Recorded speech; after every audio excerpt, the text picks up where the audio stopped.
Están sucediendo muchas cosas en España, son muchos acontecimientos los que hay que analizar y a veces algunos pueden pasar un poco desapercibidos, teniendo en cuenta su importancia. Sin ir más lejos, en las últimas horas, en un momento en el que Europa sigue condicionada por la guerra de Ucrania, España ha acogido a todos los ministros de defensa de la Unión Europea. Los representantes de los principales ejércitos del viejo continente se han dado cita en Toledo para analizar el estado actual de un conflicto bélico en el que nos va nuestra seguridad y también el bienestar económico. Esa cita ha abordado también la compleja situación de África, una bomba demográfica que tenemos a muy pocos kilómetros de nuestra frontera. Y con España ejerciendo la presidencia de turno de la Unión Europea, yo creo que puede ser muy interesante charlar unos minutos con Margarita Robles, la ministra de Defensa en funciones, que ha estado en esa reunión y que ha tenido la amabilidad de atendernos unos minutos esta mañana para hablar, como decimos, de estas y otras cuestiones. Señora ministra, buenos días. Pues muy buenos días y además yo le quiero agradecer a lo que ha dicho usted. Muchas veces vivimos en el día a día con noticias que yo no digo que no sean importantes, pero perdemos de vista el contexto internacional en el que estamos viviendo que nos afecta mucho a España, ¿no? Uh-huh. Una guerra aquí en Europa, una guerra de especial crueldad, la situación en el Sahel, nuestra proximidad con África y por tanto son acontecimientos muy relevantes, muy dramáticos en ocasiones que nos afecta mucho y a los que a veces nos olvidamos de ello y no nos damos cuenta de que nuestra seguridad está en riesgo en muchas ocasiones. Así es. Lo primero, agradecerle que nos dedique unos minutos en unos días en los que usted le apremia la agenda, ¿no? Porque ha tenido esa cumbre de defensa y esta misma mañana creo que se marcha a Tenerife a comprobar sobre el terreno los efectos del tremendo incendio que ha sufrido la isla. Una vez más, ministra, hay que sentirse orgullosos del esfuerzo de nuestros militares. Mire, yo lo digo siempre, ¿no? Y siempre que tengo la oportunidad de decir que me siento muy orgullosa de los militares españoles. 120.000 hombres y mujeres que están en todo momento con una voluntad de servicio, desde los 3.000 hombres y mujeres que tenemos en este momento en misiones internacionales, en situaciones complicadas, en Estonia, en Letonia, en el Líbano, en el Sahel, precisamente en Mali.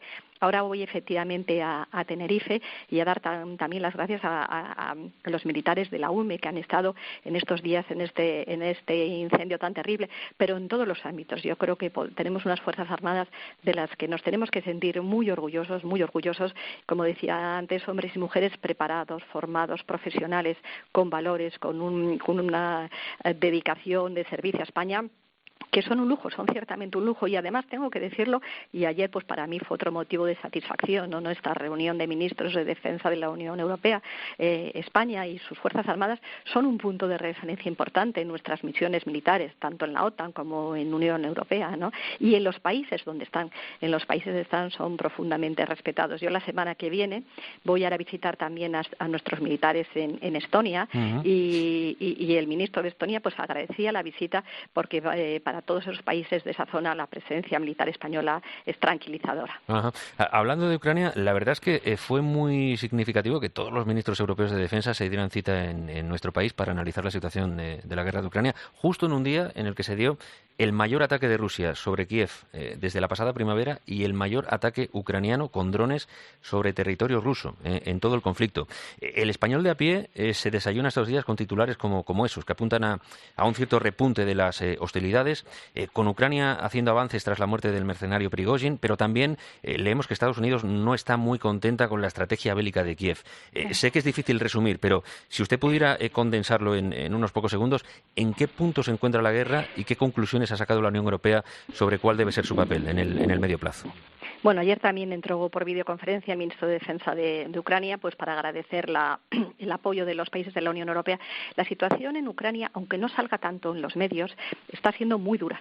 Es una guerra especialmente cruel en la que se están vulnerando todas las normas del derecho de la guerra porque la población civil ucraniana está siendo víctima de todo tipo de agresiones a los colegios, a residencias de la tercera edad.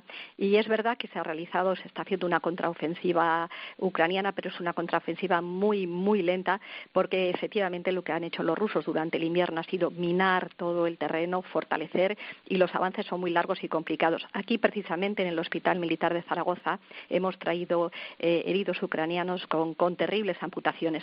Por lo tanto, la guerra está siendo especialmente cruel. especialmente desgastadora para todos, y la población civil está siendo objeto de terribles agresiones. Lo que sí que tiene que quedar muy claro es que el apoyo de los países de la Unión Europea, OTAN, a Ucrania es y tiene que seguir siendo total, porque nos estamos jugando mucho. La verdad es que la cita no pudo ser más oportuna, porque en el capítulo africano ustedes iban a analizar la situación creada en Níger, donde se ha vivido un golpe de Estado, y justo unas horas antes de su encuentro conocíamos que Gabón también ha sufrido un golpe, lo que viene a reforzar esa sensación de inestabilidad que se vive desde 2021 más o menos en el África francófona. Con el Sahel como amenaza latente y la inmigración como gran reto, creo que han salido ustedes con cierta inquietud en ese sentido. Bueno, hay una enorme preocupación por la situación en toda África en general, porque en toda África la extensión de Rusia a través de los Wagner, y vamos a ver cómo influye también la muerte de Prigozhin, y también de China, está siendo muy evidente y muy patente. Pero en el Sahel especialmente. Primero, por todos estos golpes de Estado que está habiendo. Segundo, porque aunque hablemos menos de ello, el yihadismo se está extendiendo, y se está extendiendo de una manera considerable por todo el Sahel. Es decir, estos grupos yihadistas del Daesh del Gran Sáhara, Jotanin, el Boko Haram, están cometiendo unas masacres terribles también. Por lo tanto, la situación es muy preocupante para los países, pues como España, Italia, Grecia, Malta, los países que estamos más cerca de lo que es el sur. Por eso siempre decimos que es tan absolutamente importante, y nos preocupa mucho el incremento de los golpes de Estado que está habiendo, y ese avance del yihadismo, ese avance del terrorismo, unido a todas esas mafias que están trabajando para hacer esa inmigración ilegal, en las que todos estamos viendo cómo se está llenando el mar Mediterráneo de pobre gente a la que se le saca todo el dinero para dejarle muchas veces a la deriva, en las situaciones que todos conocemos de la terrible inmigración ilegal y esas mafias que hay. Hay un asunto también que nos inquieta mucho, que es el de Gibraltar y el hostigamiento continuo que están sufriendo nuestros barcos en aguas que, según los tratados, son españolas. El asunto lo lleva el Ministerio de Exteriores, que ha emitido una queja formal al Reino Unido, pero teniendo el Ministerio de Defensa algo que decir en la defensa de nuestra soberanía territorial, me gustaría preguntarle qué opinión le merece lo que está sucediendo en torno a las aguas del Peñón. Bueno, yo creo que el Ministerio de Asuntos Exteriores ha sido muy claro, y el Ministerio de Defensa apoya totalmente la posición del Ministerio de Asuntos Exteriores. Creo que han sido claros, contundentes, y efectivamente, como ha dicho el Ministerio de Asuntos Exteriores, estas actuaciones que han ocurrido en el mes de agosto pues no son aceptables. Creo que desde España marcamos perfectamente nuestra postura, y desde luego trabajamos en total sintonía el Ministerio de Exteriores, que es quien tiene la palabra en esta materia, y obviamente pues el resto del gobierno. Me gustaría aprovechar también la ocasión, doña Margarita, para mirar un poco a los asuntos domésticos. Como jueza de profesión y miembro de este gobierno, resulta obligatorio preguntarle por su opinión en torno a la polémica amnistía de la que se está hablando en estos días. Hemos hablado con numerosos juristas que nos insisten en que la amnistía no está contemplada en la Constitución, y que la lectura de que, al no estar prohibida explícitamente, abre la vía a que se pueda impulsar, que eso sería un ejercicio político demasiado forzado, que pondría en solfa la propia naturaleza democrática del régimen del 78. Usted, en cambio, en las últimas horas ha dicho que ve amplias posibilidades de encajar la amnistía en la Constitución. No, fíjese, yo no he hablado nunca de amnistía, Yo lo que he dicho es que se está haciendo unos estudios y unas consideraciones teóricas sobre distintas figuras penales, en este caso la amnistía. Yo lo que digo es que nosotros tenemos un marco, y este marco es la Constitución española, que es una garantía para todos, de la que nos tenemos que tener también muy satisfechos. Y cualquier posicionamiento que se tome desde el punto de vista de conductas penales o de hechos que hayan tenido una trascendencia penal o estén en un procedimiento, la solución final tiene que ser siempre en el marco de la Constitución. Y yo lo que digo es que la Constitución, nuestra Constitución, es un texto que permite unas interpretaciones acordes a la realidad social. Y, por lo tanto, hablar en teoría sobre, como si fueran clases de derecho penal, yo creo que no es el momento. Vamos a ver cuando surja el momento, si es que surge algo, si hay textos, vamos a ver si eso se adecúa a la Constitución. Y nuestra Constitución, por suerte, es una Constitución que, aunque tiene 40 años, permite una aplicación acorde con la realidad social, con las necesidades de la sociedad. Nuestra sociedad no es igual ahora que hace 40 años, pero al mismo tiempo la Constitución tiene esa vitalidad. Por tanto, cuando llegue el momento, cuando haya textos, cuando sea algo más que un discurso teórico, entonces es cuando yo creo que podemos hablar. Los jueces es lo que tenemos, que siempre nos gusta hablar sobre textos y no sobre disquisiciones teóricas, que por supuesto son muy respetables y que está muy bien. Y si basamos esa posibilidad en la realidad social actual de España, ¿eso cómo se calibra? Porque la idea de la amnistía no se planteó a los votantes del PSOE o de Sumar en el momento de las elecciones y, sin embargo, se puede dar el hecho de decir, bueno, pues aquí está la amnistía que no estaba prevista, pero que las elecciones del 23 de julio así lo llevan o lo provocan debido a la voluntad de Pedro Sánchez. ¿Quién decide que la realidad social está madura o a favor de una amnistía? Bueno, vamos a partir claro, es que esto daría para una disquisición teórica muy importante. Usted habla de amnistía con carácter general. Las normas tienen que tener siempre una concreción. Es como si estuviéramos hablando de grandes pronunciamientos de derecho. Tienen que tener una concreción. No hay una concreción puntual de nada todavía en este momento. El derecho penal siempre tiene en cuenta actuaciones individualizadas, porque los tribunales, que son finalmente los que tienen la última palabra, lo que hacen es valorar actuaciones individualizadas. Por tanto, hablar de amnistía con carácter general, insisto, está muy bien desde un punto de vista teórico, doctrinal, si se quiere. Pero a la hora de posicionarnos, incluso de hacer críticas, que yo entiendo que son muy legítimas, vamos a ver con qué texto se está trabajando, si es que se está trabajando, que yo lo ignoro, yo no lo sé. Lo que quiero decir es que las normas, cualquier norma que tengamos ahora en este momento o que pueda dictarse en el futuro, ha de hacerse siempre en un marco, que es el marco constitucional. Y nuestra Constitución tiene esa posibilidad, no olvidándonos nunca que el derecho penal da respuesta a actuaciones individualizadas, cometidas por personas concretas en lugares y en momentos distintos. Y eso es a lo que yo me quiero referir. El discurso teórico me parece que está muy bien, pero los juristas, o algunos tenemos un poco por de formación profesional, de hacer pronunciamientos sobre realidades concretas o sobre proyectos de normas concretas, porque entonces sí podremos criticar, cuando veamos en texto, cuando veamos un proyecto de norma, cuando veamos las distintas actuaciones y las distintas consideraciones que hay que ver. Mientras tanto, hablar en abstracto, pues que creo que está muy bien desde el punto de vista doctrinal, pero desde el punto de vista político, y tenemos que tener una consideración política en este momento, yo no le puedo decir, porque se está hablando, como digo, en teoría sobre lo que pudiera ser sin ninguna plasmación en concreto todavía. Es curioso porque algún excompañero suyo, como Juan Carlos Campos, se puede ver en la tesitura dentro de un tiempo de enfrentarse a ese dilema, ¿no? Porque él, en teoría, desde el punto de vista teórico, dejó claro en declaraciones a una televisión que él no veía la amnistía, no la veía posible, y aquí en la cadena COPE estamos contando, por ejemplo, que Cándido Conde Pumpido, allá por 2021, también aseguró a un grupo de periodistas que la amnistía sería literalmente un trampantojo inconstitucional. ¿El Tribunal Constitucional se puede ver en un lío dentro de un tiempo?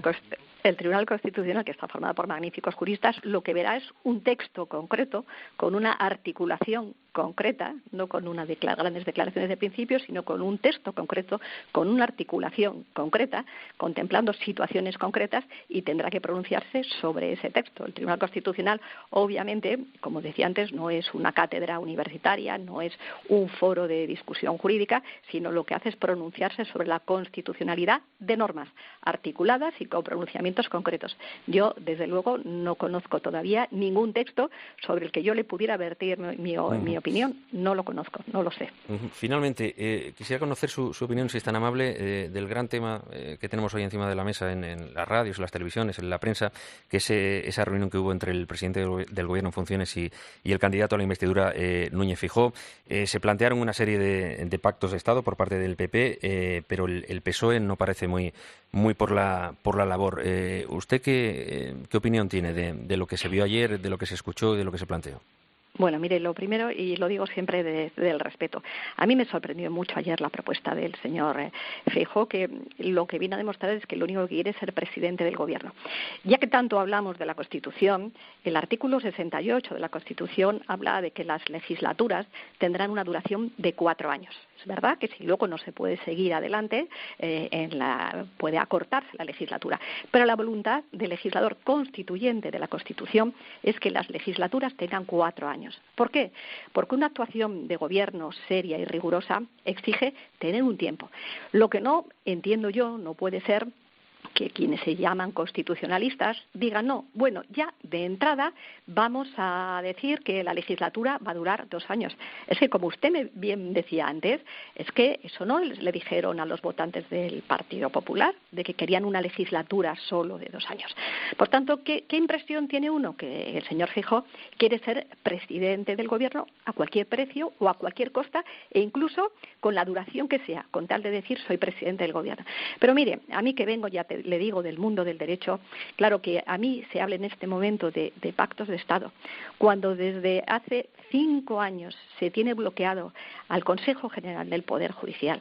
Francamente, me parece que no es serio. Yo creo que cuando uno quiere gobernar un país, y sorprende porque el señor Feijóo ha gobernado, sabe que una labor de gobierno exige rigor, seriedad, serenidad, y por tanto querer decir, no, afronto esto deprisa y corriendo y en 2 años porque lo único que quiero es ser presidente, no me parece que sea la mejor señal de responsabilidad para afrontar algo tan importante como es la gobernabilidad de España. Yo lo decía al principio de mi intervención, estamos muy orgullosos de España, de su papel en el internacional.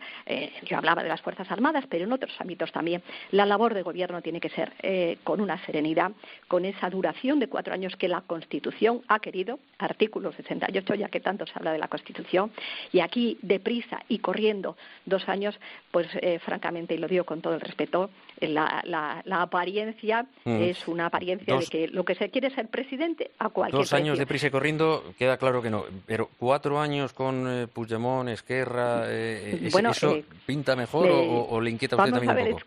Es que los juicios de valor sobre Puigdemont, Esquerra, bueno, vamos a ver qué pasa. Yo no sé tampoco, a lo mejor el señor Feijóo, que ofrece esos pactos de Estado, pues a lo mejor puede apoyar al Partido Socialista en las cuestiones que sean de Estado. Porque efectivamente, si esa voluntad de Estado que dice que tiene el señor Núñez Feijóo, que yo insisto, en algunas materias como en el tema de justicia, no es que lo ponga en duda, es que está constatado que no la tiene, pues cuando llegue el momento de las grandes cuestiones de Estado, pues efectivamente lo que tiene que hacer el señor Feijóo, que cree en el Estado, es apoyar en su caso. Margarita Robles, ministra de Defensa en funciones, le agradezco estos minutos y le pido que hoy en Tenerife traslade a los militares españoles que lucharon contra el fuego nuestra más sincera admiración. Un saludo y que vaya bien.